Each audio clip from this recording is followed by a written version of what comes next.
মধ্যপ্রাচ্যে ইরানের সঙ্গে ইসরায়েল এবং মার্কিন যুক্তরাষ্ট্রের যুদ্ধ নাকি খুব তাড়াতাড়ি শেষ হওয়ার একটা কথা ছিল, অন্তত মার্কিন যুক্তরাষ্ট্র সেমনটাই ভেবেছিল। কিন্তু 3 সপ্তাহের বেশি সময় পেরিয়ে গেছে। এখন ইরানের সঙ্গে আমেরিকা ইসরায়েলের যুদ্ধ থামার কোনো লক্ষণ দেখা যাচ্ছে না। উল্টে পরিস্থিতি যত দিন যাচ্ছে আর কি ততই জটিল হয়ে উঠছে। আঘাত, প্রত্যাঘাত, পাল্টা আঘাত এ যেন জমে উঠেছে। কে কত বড় টেকনোলজি প্রয়োগ করতে পারে আর অন্যর যুদ্ধ কৌশলকে ধ্বংস করতে পারে তার একটা প্রতিযোগিতা চলছে।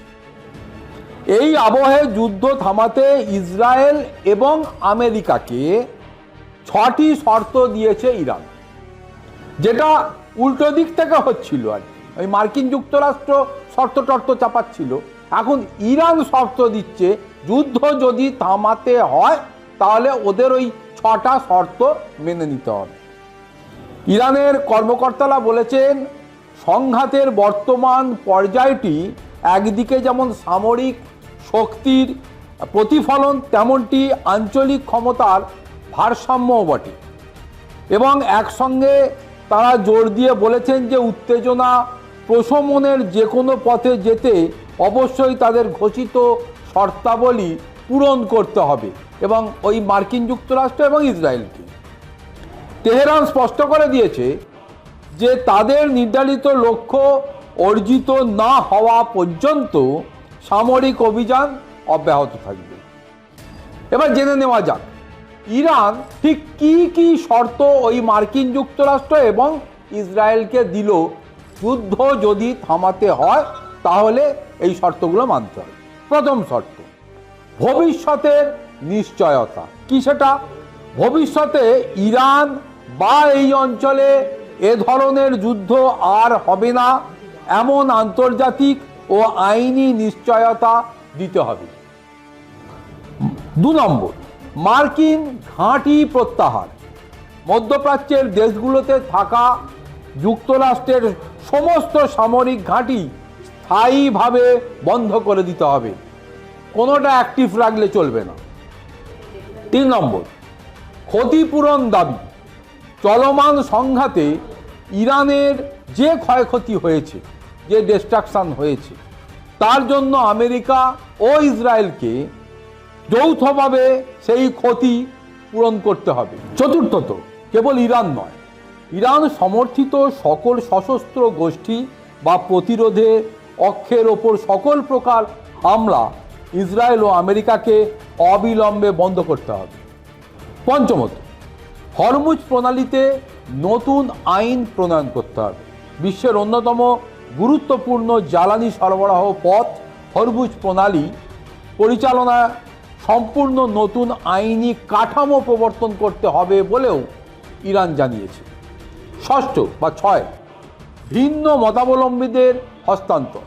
বিদেশে অবস্থানরত যেসব ইরানি নাগরিক বা বিরোধী মিডিয়া কর্মী ইরানের বিরুদ্ধে প্রচারণা চালাচ্ছে তাদের তেহরানের হাতে তুলে দিতে হবে।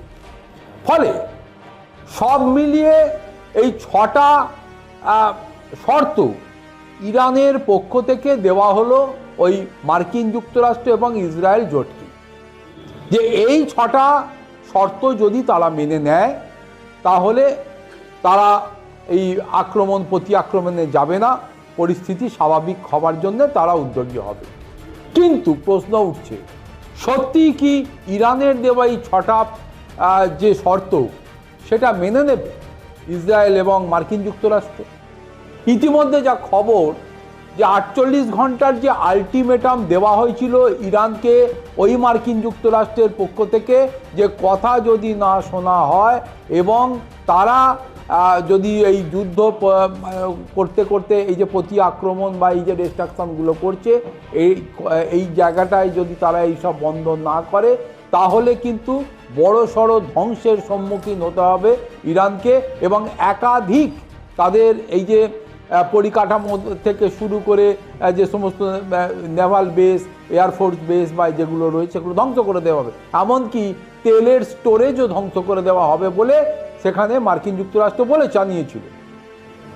কিন্তু পরবর্তী ক্ষেত্রে দেখা গেল যে এই 48 ঘন্টার আলটিমেটাম থেকে তারা কিছুটা সরে গিয়ে 5 দিন সময় দিয়েছে ইরানকে। ফলে কোথাও গিয়ে যেন মনে হচ্ছে যে মার্কিন যুক্তরাষ্ট্র ইসরায়েল জোটও কিছুটা সেটব্যাক, কিছুটা ব্যাকফুটে রয়েছে।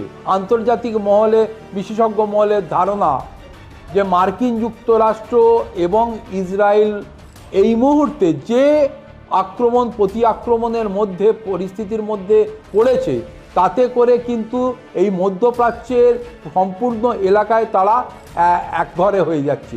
ফলে আগামী দিনে কি হয় তার দিকেই চোখ রইল এই বিশ্বের আমজনতার।